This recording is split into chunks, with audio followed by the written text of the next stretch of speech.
ایک بدنصیب لڑکی کی درد بھری کہانی۔ ویسے اس دنیا میں لڑکی ہونا ہی جیون کو کافی کٹھن بنا دیتا ہے، اور جب آپ دکھنے میں اچھے نہ ہوں، پڑھائی لکھائی میں بھی اچھے نہ ہوں، تب سوچیے کٹھنائی کا لیول کیا ہوتا ہوگا۔ پوجا بچپن سے ہی پڑھائی لکھائی میں کمزور تھی۔ رنگ اس کا سانولا تھا، ناک نقشہ بھی باقی لڑکیوں کی تلنا میں اتنا خاص نہ تھا، اوپر سے خدا نے دانتوں کی بناوٹ بھی ٹیڑھی میڑھی دی تھی۔ جب پوجا چھوٹی تھی تو بچپن میں اسکول کے بچے چڑھاتے تھے، بڑی ہوئی تو گلی محلے کے لوگ اسے دیکھ کر منہ پھیر لیا کرتے تھے، کوئی بھی اس کا دوست بننے کے لیے تیار نہ تھا۔ اس کے رشتے دار بھی کچھ خاص اسے بھاؤ دیا نہ کرتے، بس ایک اس کی ماں ہی تھی جسے اس کی صورت یا لک سے کوئی فرق نہیں پڑتا۔ ماں پوجا سے اور پوجا ماں سے بے حد پیار کرتے، دنیا بھر کی آلوچناؤں کو سہنے کی شکتی تھی۔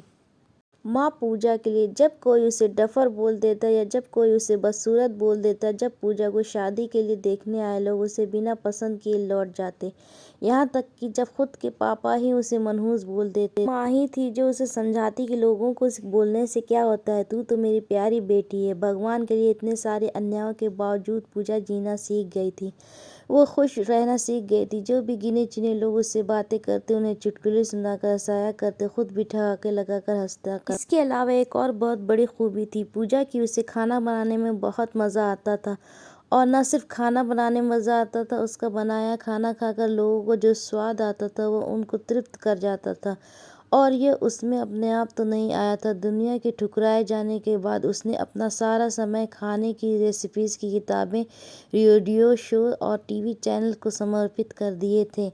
پوجا کی تعریف تو کوئی بھی نہیں کرتا، لیکن اس کے ہاتھوں کے بنے کھانے کی تعریف وہ ہر ویکتی کرتا جو اسے چکھتا۔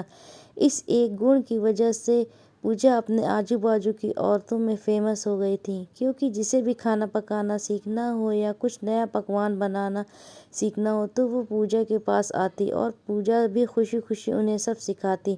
اس کے پاس آنے والی عورتیں اچھا کھانا بنانا سیکھ جاتی، لیکن لاکھ کوشش کرنے کے بعد بھی پوجا کے ہاتھوں کا وہ جادو جو سب کو ترپت کر جاتا وہ کوئی نہ سیکھ پاتا۔ پوجا کی زندگی انہی اتار چڑھاؤ کے ساتھ کٹ رہی تھی۔ ایک بار پھر ماں باپ نے جی توڑ کوشش کر کے ایک فیملی کو پوجا کو دیکھنے کے لیے منا لیا تھا۔ اگلے دن لڑکا پوجا کو دیکھنے آنے والا تھا۔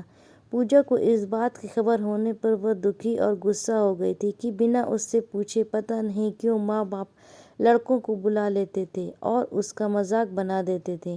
ماں نے پوجا کو سمجھایا تھا کہ ایسا ہی ہوتا ہے، کوئی بھی بیٹی اپنے ماں باپ کے یہاں ہمیشہ نہیں رہتی، اسے ایک دن شادی کر کے جانا ہی پڑتا ہے۔ اگلے دن پوجا صبح صبح ہی لڑکے والوں کے آنے سے پہلے ہی سج سنور کر کہیں نکل گئی تھی۔ اس دن لڑکے والے گھر آ کر ماں باپ کو بہت کھری کھوٹی سنا کر گئے تھے۔ ویسے بھی پاپا کو پوجا پر ہمیشہ ہی غصہ رہتا تھا، لیکن اس کی اس حرکت نے ان کو غصے سے پاگل کر دیا۔ اس دن پاپا نے پوجا کا سارا غصہ ماں پر اتار دیا تھا۔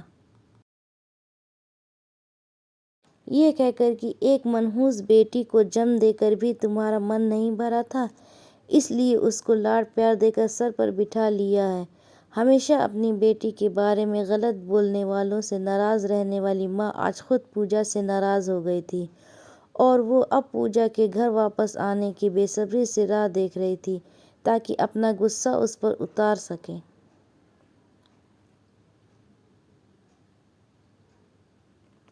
سورج ڈھلنے سے پہلے پوجا گھر لوٹ آئی تھی۔ اس کے چہرے پر ایک عجیب سی خوشی تھی، ہاتھوں میں ایک چیک تھا اور ایک سرٹیفکیٹ بھی۔ پوجا ماں سے کچھ کہنا چاہتی تھی، لیکن اس سے پہلے کہ پوجا اپنے منہ سے ایک بھی شبد کہہ پاتی، ماں نے اسے کھری کھوٹی سنانا شروع کر دیا۔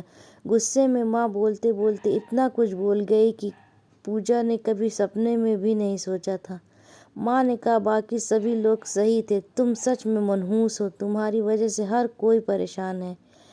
اچھا ہوتا جو تم پیدا ہوتے ہی مر جاتی، یہ دن نہ دیکھنا پڑتا ہمیں۔ غصے میں بڑبڑاتی اور سبزیاں کاٹ رہی ماں نے ایک بار پھر پوجا کی طرف نہیں دیکھا تھا۔ پوجا ماں کی باتیں کسی پتھر کی مورت کی طرح سن رہی تھی، پتھر کی ایسی مورت جس کے شریر میں تو جان نہ ہو لیکن آنکھوں میں آنسوؤں کی دھارا بہہ رہی ہو۔